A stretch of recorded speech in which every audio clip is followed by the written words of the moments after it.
question number 3 in Unit 6 starts with a quote.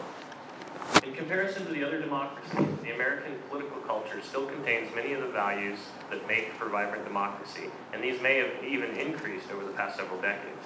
Tocqueville would not recognize contemporary America, but he still might conclude that his observations about democracy in America generally hold true today. Would you agree or disagree, and why? Tocqueville said there was greater opportunity and equality of condition among people in America than anywhere else. Is this still true? What evidence can you offer to support your position? And finally, Tocqueville said, Americans sought to rely on their own efforts to solve problems and resist the evils and difficulties of life. Is that still true today? What evidence can you offer to support your position? See. For centuries, economic opportunity and the prospect of upward mobility have formed the bedrock of the American dream, inspiring people in distant lands to seek our shores and sustaining the unwavering optimism of Americans at home. But new data suggests that this once solid ground may well be shifting. This opening statement of a Pew study of economic mobility reveals the effects on our society caused by a partial divergence from the Tocquevillian values of vibrant democracy. These include popular sovereignty, freedom from moral indoctrination, participation in local government, and lack of administrative centralization, leaving us with the great, the good, the bad, and the ugly. There are many ways in which we have enhanced the vibrant characteristics of democracy that de Tocqueville noted. For example, in his book Democracy in America, de Tocqueville discusses popular sovereignty, including movement towards universal white manhood suffrage. Since then, suffrage has continued to expand through the Civil War amendments, the 19th Amendment, and the Voting Rights Act of 1965. However, the direction of our democracy has led us to stray from de Tocqueville's observations as well, especially in participation at the local level. De Tocqueville believed our democracy was successful because of our heavy participation and bonding within our own locality as well as our state. Unfortunately, we cannot say the same about our local governments today. As elections become more local, voter participation decreases. This phenomenon is completely opposite to de Tocqueville's observations. As he argued, a nation may establish free government, but without municipal institutions, it cannot have the spirit of liberty.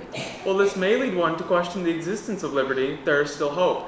There are still a variety of opportunities available to many Americans. De Tocqueville predicted that education and opportunity, as well as the equality thereof, would be required in order for these ideals deriving from the equality of condition to be present, including freedom, public peace, and order. This opportunity of education is omnipresent today. Almost 90% of all young adults have a high school diploma. However, with this good news comes bad. While widespread secondary education now seems standard, the equality concerning race and income is still in question. According to the Opportunity Agenda, a person in the lowest income quartile is 5 times more likely to drop out of high school than someone in the highest quartile. Racially, while over 90% of Caucasians graduate high school, less than 70% of Hispanic Americans do. But we see a silver lining. Efforts have been made to reduce this gap, resulting in a 5% increase in the Hispanic American graduation rate from the year before. However, despite those efforts for the future, our country displays the worrisome statistics resulting from the lack of equality of opportunity, just as de Tocqueville warned. People in the highest income quintile control 80% of the wealth and make over 10 times the amount than those in the lowest quintile. The quality of social mobility, usually a result of equality of conditions, is also lacking today compared to the rest of the world. Almost 50% of Americans' wealth is that of his parents, while less than 20% is in a Scandinavian country. De Tocqueville saw the beginning of the ongoing fight of unions versus employers. In New York City, master craftsmen banded together for better working conditions and to eliminate their evils and difficulties of life. The precedent was set that it is our own responsibility to free us of our troubles, since it was not in the government's nature to care for the toils of the working man. Now, in contemporary America, we are the government, and we rely on ourselves through the government to provide us with various forms of financial help and security. Since then, we have seen the National Labor Relations Board, a minimum wage, a federal bureaucracy of over 3 million, education, and healthcare. With more potential voters, more free speech, more media to serve as linkage. What Alexis de Tocqueville said in 1830 is still true today. In America, we do get the government we deserve. You spoke about the inequality of condition today. I'm wondering what you think is the government's responsibility to do something about that inequality of condition. Does it have any responsibility?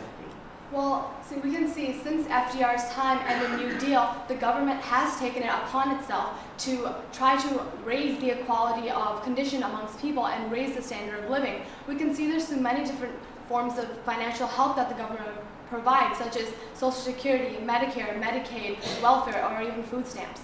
And additionally, we can see in the schooling inequality, we see that affirmative action programs have been established in order to reduce this equality among races. We can see that many of the minorities in America have benefited greatly from this program that allows them to get admissions. You mentioned affirmative action. You're a lot more diverse group than many that we've seen today. Should I, as a judge, give you 10 extra points on my score sheet here because of affirmative action? Think about that, both constitutionally and personally.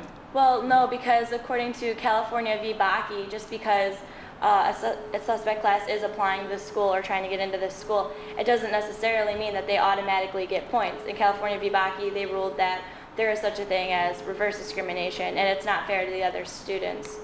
Additionally, in the Michigan State Supreme Court cases, which were dealing with affirmative action, one of them actually dealt with this point system, which gave points to minorities before they even looked at the records. So we can see that this point system was ruled unconstitutional by the Supreme Court. So no, giving points to us because we're a diverse group would not be constitutional. Meanwhile, affirmative action is instituted because there's a lack of equality of opportunity among individuals and groups. When it was instituted, JFK initially stated that the reason we have this affirmative action is to repair for past harms to various groups, such as African Americans who were instituted in slavery and had a lack of opportunity in terms of education. So if you were looking at the opportunities that we had educationally to give us more points, then that would be a reasonable standard to provide these points. I'll put them away.